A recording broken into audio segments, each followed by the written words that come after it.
Hey folks, so our next presenter is Maria Tackett, who's at Duke.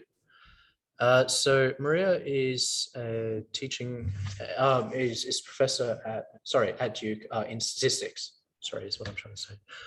And her talk is knit, commit, and push, teaching version control in undergraduate statistics courses. Our earlier presenter discuss some of the challenges that she's had with this, and I've certainly had a lot of challenges with it myself, so I'm very much looking forward to Maria telling us how we should all be doing it. Thanks, Maria. No pressure. Yeah. Right. Yes. Thank you. Yes, I think perhaps it'll be a common theme that I will share some challenges that I have faced as well, but also some good news, sort of seeing students later on in the curriculum as well. So yeah, so my talk is knit, commit, and push, and I'll explain what that means later on throughout the talk, so that title makes a little more sense. But I'm going to talk a little bit about, just teaching version control in undergraduate statistics courses. And so first I'll start by just, sort of motivating why we want to teach version control, though I imagine it's a little bit of preaching to the choir, but I'll still do a little bit of motivation of why this is important to incorporate. And then I'll talk a little bit about what this looks like in my classroom. So give you a really big overview of how I teach version control to students, as well as just like a workflow for an assignment. Again, really high level. So I know there's some other talks during the workshop that'll specifically talk about some of the tools that I use. And then I'll end with some challenges that I imagine may be some common challenges that have come up, as well as some lessons learned to try to mitigate those. So first, just, a bit of motivation here. Why teach a reproducible workflow? Like, why include this in a statistics curriculum, particularly among like all the other statistical content that needs to be covered in a semester? And so, we all know that, part of replicating a scientific study is the ability to reproduce a statistical analysis, and this has come up. In 2014, the ASA curriculum guidelines for undergraduate programs talked about the students needing to have facility with professional statistical analysis software. And so a lot of the tools that I use are tools that students would see in their research labs and in industry and internships and their jobs. In a 2018 report on data science for undergraduates, they mentioned that workflow and reproducibility are important components for data acumen. And then, being more specific to version control, in Nolan and Temple-Lang's 2010 paper, they actually mentioned version control specifically as a key topic for statistical analysis, particularly when thinking about coordinating work across teams. So these are, just some motivating factors for why we would include these in our undergraduate curriculum. So then I guess just to make sure, that we're all on the same page, just some key terms: version control, right? This is just the act of recording changes to a file or a set of files over time. Git is the version control software system, and then GitHub, that I'll refer to really more often, is the commercial hosting software for Git repositories. So it's basically like Dropbox or Box, but for Git projects. Okay, so then, why specifically? So we could, and teach reproducibility, right? We could have students write reproducible reports, but adding in this version control in particular is like a whole nother element, and, kind of opens up a whole nother can of worms. And so, why include this? So one, again, it's a really important component of a reproducible workflow. So by implementing version control, we're able to, more easily track our analysis history and provide analysis provenance. And then also too, this idea of teamwork. So teamwork's a big part of my courses, and it's because it's a big part of working in academia or industry or really anything you do. And so version control is really useful in just keeping track of files that are being modified by lots of people on a team. But then also, this idea of equipping students with those important computing skills. So, when teaching version control, students can do a lot with just a basic functionality. And so one of the things that I hope you get from this talk is I actually teach my students really minimal GitHub and Git commands, and they know how to do a lot of things. So you can do a little with a lot.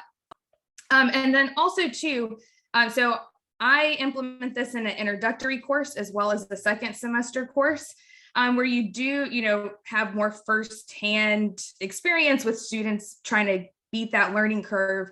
But now I'm teaching an upper level course and mentoring some upper level undergraduates in research, where I've seen sort of the fruits of that labor, where if, they kind of go through the learning process early on, by the time they get to those later courses, they're relatively streamlined and able to use Git without a lot of the sort of teaching and cheerleading around it. But then also too, you can start to incorporate some more advanced functionality later on in the curriculum. So there's a 2021 paper with a group of authors who've all taught version control at different stages in the statistics curriculum. And so at different institutions. And so we wrote about our experience implementing version control using Git and GitHub. And again, this represents courses throughout the curriculum. So it's really nice to see kind of a view of what it looks like from start to finish from a lot of different perspectives. In this paper, we talk about, the computing toolkit, how we first expose students to this, as well as assessment. And I'll touch a little bit on those today. And then we also discuss a little bit about the pedagogical approach. And so I'm going to specifically talk about implementation I've used in a second semester course, but really a lot of the things that I'll say I've also used in an introductory data science course as well. But I'll talk specifically about one of the courses that I've taught this most frequently. And so the course is Stat 210, hence the logo here with the 210. This is a regression analysis course. And so each semester there's about 90 students. So it's a decent sized course. And these are students who have taken some sort of introductory statistics, data science, or probability course. Now that our intro data science course has become increasingly popular, the sort of balance has shifted where a lot more students are coming out of that intro data science course. The topics are, fairly traditional regression topics, so linear and logistic regression. And really one thing about this course is that it focuses on application. So we have a separate course to kind of dive further into the mathematics. So we get a lot of time to think about, what this would look like if you were doing some sort of regression analysis and implementing these things in practice. So I like to, think that by the end of the semester, students would have the tools to do like maybe their first research experience, maybe their, first internship, depending on what they're looking for. So then as far as, activities, we have in-class exercises. We actually use GitHub to distribute in-class work. We do have a weekly computing lab, so there is dedicated time for the computing aspect of this course. Those are all done in groups, and then we have homeworks and a group project as well.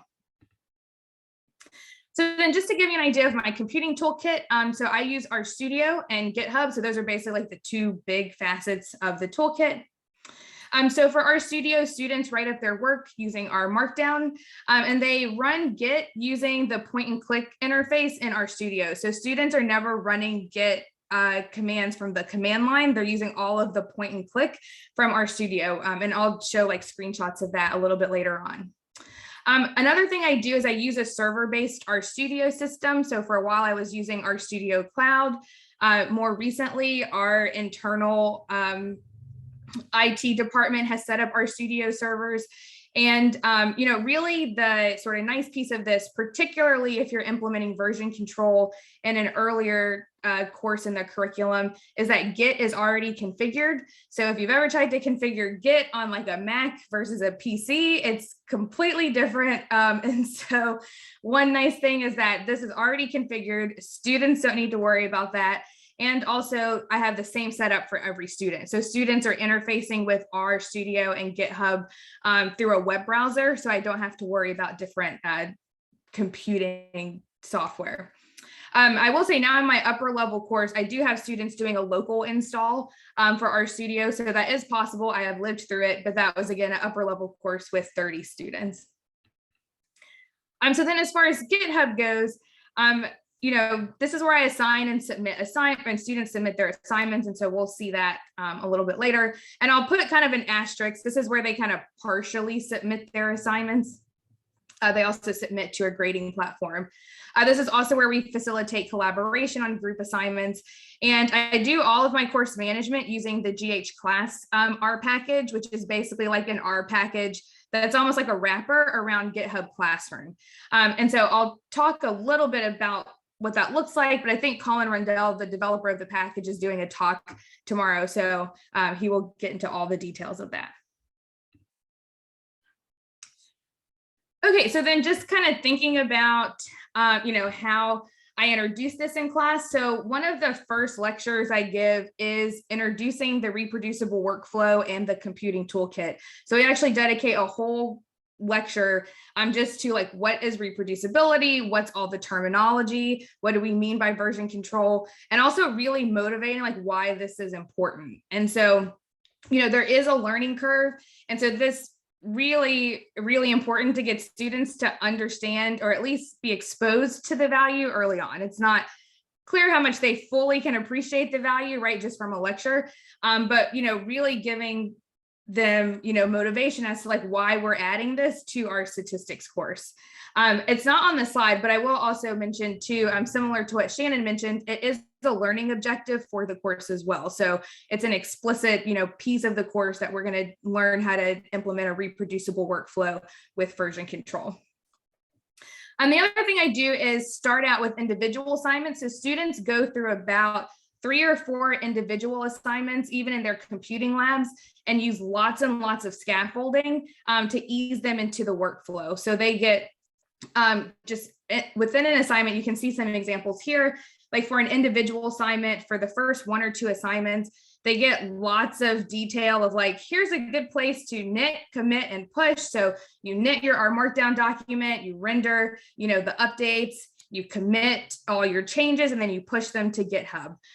Even at the beginning, we offer like example commit messages so that they get an idea of like what a commit message would look like. And these type of like kind of purple markers are throughout the assignment for at least the first 1 or 2 assignments. Later on, we don't include those because by then, hopefully students have gotten into that regular workflow. As we move into group work, so after students have had a chance to get used to just using RStudio and GitHub on their own, for group assignments, it's the same thing where there's lots of scaffolding at the beginning where we, sometimes even tell students like sit on your hands if it's not your turn to type so that you're not typing and only one person touch the computer at a time so that we don't get merge conflicts on the first day. And again, it's kind of clearly marked like team member 1, you're working on these exercises. Everyone else is contributing to discussion, but team member 1 is typing up the results. And then it tells them, knit, commit, and push your changes. Everyone else pull so that you see the updates. And then team member 2, it's your turn to type. So again, just lots and lots of instruction sort of laced throughout an assignment. And then as the teams get going, then they get more used to their workflow. And then we don't need to include these types of messages throughout. So I've mentioned GHClass a couple of times. And so again, I'll kind of describe my workflow, but GHClass is an R package for managing courses on GitHub. And so again, it's kind of an alternative to using GitHub Classroom directly. And so it's really nice because you can use R functions to distribute assignments, manage teams, collect student work. You can get commit history really easily. You can clone the repos, you can add issues. It's just really all encompassing for the workflow. And the reason I like this is, again, I'm teaching a large class of 90 students, so it makes it really quick and easy to manage a really large class. And then also, in the spirit of the conference, it makes my workflow reproducible because now I have a set of scripts for writing assignments or distributing assignments or, making teams. And then each semester I update the name of the course organization, and then I have everything ready to go. And I don't have to remember the series of clicks that I did through some management system or something like that. So again, I think Colin will talk about this later on in the workshop, but this is the package that basically makes all of this possible. And so just to give you an idea of my assignment workflow, so for any given assignment, I create a starter repo or repository in GitHub. So this is like lab 1, the IKEA lab. And within the starter repo, I include just some template or markdown documents, the data that the students may need, if there's any other files. And then usually in the README, I'll include like a link to the instructions so they can kind of easily find the instructions. And then again, once I have my starter repo, I just run like a line of code using GHClass, and it'll just make a copy of those repos for every student in the class. So within like, one click and maybe like a minute or two, I've got 90 repos for every student. And so from the student side, when they log into the course organization on GitHub, they'll see these are all private repositories, right, to protect the student work. So when like Maria student logs into GitHub for the class, she'll see the assignment repo, and the assignment repos have the student's GitHub username attached to the end. So each student has their own. So this says lab 1, Maria student. So this is Maria student's repo. And again, this is a private repo, so she can only see her work. And so then the students will clone the repo, right? So just go here, they'll clone the repo, and then they'll create a new project in RStudio. Again, since we're using a server-based system, everything's already talking to each other. And so already the connection is made between Git and GitHub, and the student's kind of ready to work. So when the students go to work on an assignment, the first place they go is GitHub. And then they go inside of RStudio. So it's a little difficult to see here, but here's like, just kind of the RStudio pane here, where we have on the left-hand side, the R Markdown file where they're writing up all of their work. So R Markdown's really nice because you have your code, all of your narrative, all in one place. And then on the right-hand side, they have the Git pane. So this is where they can see all of the files that have been changed, and they interact with GitHub.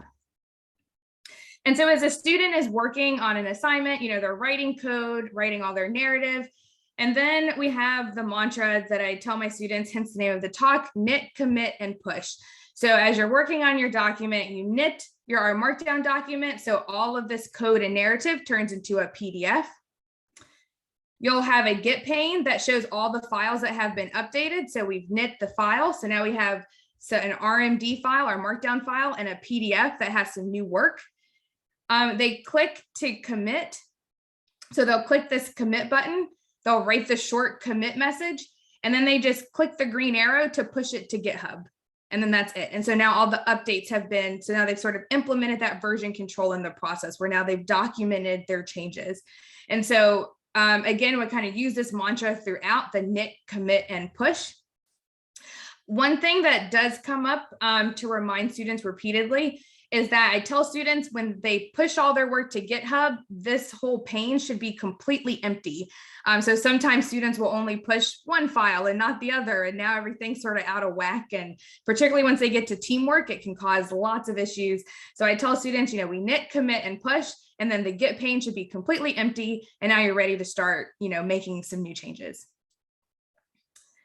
So they're kind of going back and forth with RStudio and GitHub. I will note that for grading, because I know one thing that comes up with working in GitHub is, like, how do you protect grades? So, partially just due to the size of this class, we do all of our grading on Gradescope, which is like an online rubric system. So ultimately, which is why I said there was kind of like an asterisk on students submitting their assignments on GitHub. They have their work in the GitHub repo, but then they do submit a PDF to Gradescope for the actual sort of scoring. I have done both. In previous iterations of the course, I had student feedback was given as issues in GitHub without any of the points. So I'm happy to talk about that in the Q&A, but ultimately they submit their work to Gradescope. So then in regards to an assessment, so for all assignments, roughly 10% of the grade, so usually my assignments are about 50 points. So roughly 5 of the points are for, neatly formatted documents, like are all the headers rendered? Can I read the code? Does everything look nice? For reproducibility, so if I knit your R Markdown document, do I actually get the PDF that was submitted? and then also for version control. And again, GHClass makes it easy to just sort of pull and get a data frame or a table of the commit history. So we can see not only the number of times students have commit, but also kind of browse through the commit messages. And so really I assess based on like a regular number of commits. And I will say this has been kind of a challenge on how do you really assess version control, particularly for a large course where it's, you know, just not feasible to kind of read super in detail everyone's history. I give students roughly a marker of about 3 commits is what we're looking for as a way to help kind of stream that, particularly since I do also have TAs that help grade. So it just keeps everything pretty uniform. Same thing for group assignments, you know, grading again for workflow and formatting, as well as collaboration. And so similar to what Shannon mentioned about utilizing the commit history, the group member's contribution is partially assessed based on commit history. So we take into account commit history, and then we do also have teamwork feedback mechanisms as well that incorporate into some of the grading. Okay, so then I'll just kind of finish here with some challenges and lessons learned. So the first is just, you know, really introducing a new workflow and new computing tools. And so one thing I've noticed is students likely already have some sort of established workflow, and that may not necessarily be a data analysis workflow, but lots of students are, you know, used to maybe collaborating on Google Docs or something for their English classes or for other projects. And so then they come to the data science course or the statistics course, and it's like, oh, well, why don't I just do this in a Google Doc? That's so much easier. So, you know, really emphasizing, again, getting that buy-in really early on about why this is important, particularly as they collaborate, and, you know, really getting students to understand, you know, what's the difference between implementing this reproducible process with version control versus like copying and pasting code in a Google Doc. The next is the learning curve. So Git can have a steep learning curve. That's just a reality of the tool. But again, you know, keeping it really simple. So my students, by the end, we've done knit, or we've done commit, push, pull, and then we do a day on dealing with merge conflicts because those do occur. But that's really it. So we don't get into a lot of the advanced functionality, you know, with Git or with GitHub. We keep it pretty simple. And then again, starting with the individual assignments first. And then I'll say the last piece is remembering the why. So, you know, again, I start the semester really strong, you know, with that day of lecture about like why reproducibility and version control is important. And then by the end of the semester, students are like, I don't really understand why we're doing this. And right, so it's like, oh, right, I guess I haven't explicitly talked about this since the first day. And particularly, I've noticed this since having students submit their work to Gradescope, is there becomes a disconnect between, oh, well, I'm submitting my work on this other, like a PDF, like every other class, but you're also asking me to do this, you know, whole workflow version control process. And so, you know, one thing that helps, not sure, I don't have data on how effective, but, you know, just really keep reiterating the role of version control. And one thing I think that students have latched onto is, you know, sharing experiences from academia and industry. And so, you know, bringing in your own research experiences or experiences from students saying, oh, yeah, now I get it, why this is important. You know, it just helps kind of reiterate, you know, like, it may not make sense now, but when you get out there and you're doing your research or your internships, this really, really is important. So I'll post the link to my slides in the chat, but I have just like lots of resources here if you're interested in learning more. But thank you, Rohan, and the planning committee for inviting me. And yes, I look forward to questions. Thank you. Thanks so much, Maria. Now the second time you've presented at Toronto, but we've never managed to have you up because it's always been a pandemic. It's very sad. So hopefully next year. I know. Yes, hopefully. Does anyone have any questions or comments? Monica, I know you teach GitHub. You must have some comments or questions. Michael Moo, Lars. Yeah, so one question that sort of bugs me all throughout this is the feedback from Git, in particular when using GitHub, can in part be automated. So I was wondering whether anybody has ever tried to sort of have like require that you tag a particular issue that you post at the beginning of each week. And if you don't appear on that issue, it means you didn't commit enough, or you post it daily. And that should be simple enough to do with some of the APIs to sort of keep people on track to sort of say, here's the week's thing. And the third person gets a prize so that you don't, something like that, some game around that, some part of that, but it can be done. And I guess the second part is that with GitHub Actions or things like that, that automatically can occur, that one can populate. I don't know to what extent you can force them to continue to be active at some class or organizational level, but I think that is the case. One can do things like assess, is your commit verbose enough? Are you putting enough information in there? Does it contain more than a number of characters? Does the commit itself affect more than a number of lines or things like that? So that you're not putting in spurious gits or something like that. It would seem like that provides a feedback mechanism to sort of tell you, okay, this week you put in 5 commits that affected 15 lines.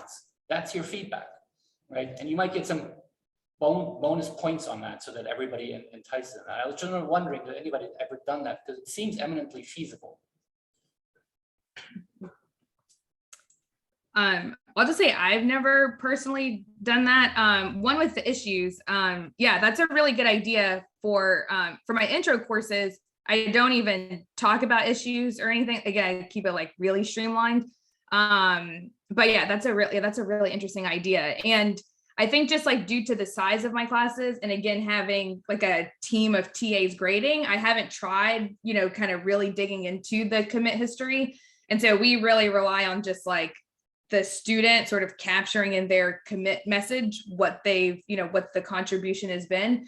But I really like that idea of, and I think too, that would help with students sort of bridging that gap of like this process that probably at times feels really black box of like, oh, right, we could, like, this is what's happening when you're actually tracking the version control. So I've never tried it, but I do like those ideas. Just to add on to it, one of the motivations that I give to students about what should be in the Git log is you should be able to recover your mindset as you were doing these things. And by having a weekend summary of these, and maybe chronological order, maybe in reverse chronological order, here's your diary, right? Here's what you were thinking. Right? And does it still make sense? Do you see what you learned? Is this a learning progress? There seems to be some feedback mechanism there that might be one could leverage. Oh yeah, that's a really cool idea actually. I like the end of a project. Yeah. The three of us can write a paper and submit it to Journal of Statistics. Yeah, that would be super interesting. At the end of a project, go back through the commit history and see if students can reproduce their own work. I'm just furiously including myself in here because yeah.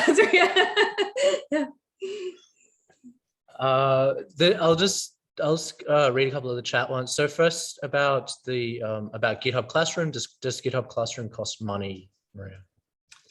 So GitHub Classroom does not. So on the GitHub side, those tools are free. So you do have to like register as like an educator. So they'll ask for like your some proof that you're an instructor at a university or an institution. And that allows you to have the unlimited free repositories. So if you don't go through that step, then you would have to pay for the private, but for educators, it's free. And then Anne asks, why knitting to PDF rather than knitting to HTML? Oh, yes. Yeah, so I only do that because I use Gradescope. So Gradescope is like an online rubric system. So students upload their work and then we can create like a rubric, which has been really great for teaching the large classes. And again, having lots of teaching assistants grading. So it's just that the HTMLs don't play nice with Gradescope, but we used to have them knit to markdown files so they could see it directly in GitHub more easily. But Robert Berschel says, do we need to teach GitHub at the same time as teaching stats and RStudio? Robert, are you just tired, or are you it's an awful lot to teach, isn't it? I think it's just evolved that way. Robert, did you want to expand on your question? Yeah, sorry, I'm just being a grumpy old guy, I guess. I don't use Git and GitHub comfortably. So part of me is thinking, oh geez, this is going to be hard for me to teach. But I do find that I find it easier to teach R and RStudio when I'm reminding them that they've already done this intro stats stuff in an earlier course. And I think I'm going to find it easier to teach them Git and GitHub and good reproducible practices when they've already figured out how to run R in RStudio and generate a PDF on their own.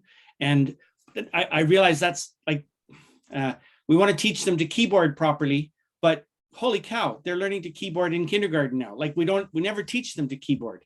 And whereas I went to bloody typing for a year. It was awful. So I realize it's the processes that you're trying to teach you're trying to teach them like this is the way you do statistics. It's data science, excuse me. It's a big cohesive thing. But I just wonder if there's a huge cognitive load for some people in one of those areas, and when you overlay all three of them.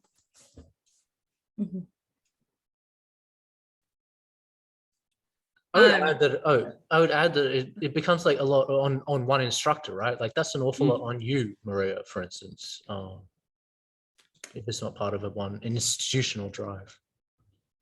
Right. Yes. Yeah. So I will say, as far as like my learning curve, I'll answer that first. The first time I taught this, I was kind of learning how to use GitHub myself, and so part of the workflow of making the repos and things for students also gets me more comfortable, got me a lot more comfortable with that workflow and understanding Git and GitHub. Yeah, I do agree that it is a lot for the students to learn, particularly at like the intro level. So I will say in our introductory statistics course, they're using R and R Markdown, but not Git and GitHub, as opposed to our intro data science course, we've implemented the version control. But also too, there's sort of the more focus on the computing and less on we don't spend as much time on inference, for example. So I think there is that push and pull between the, I think something has to give. Like you can't teach the full stat curriculum and teach this full reproducible workflow, particularly in an intro course.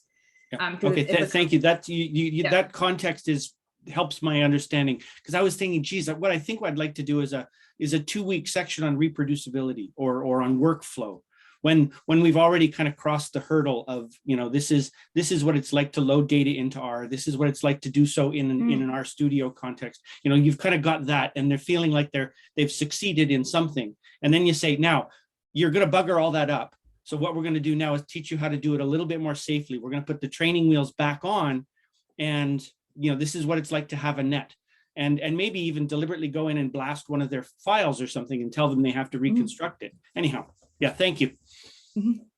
Yeah, that's a great idea.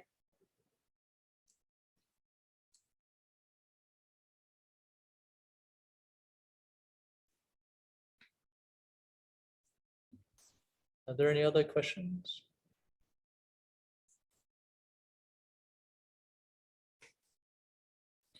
Maria, thanks so much.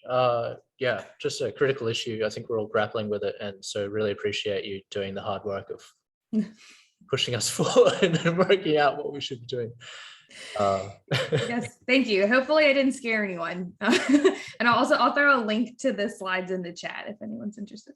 Yeah, that'd be great, because there was an awful lot of, I was taking screenshots as you were going, trying to grab the references. But yeah, that'd be great if you don't mind. Yeah.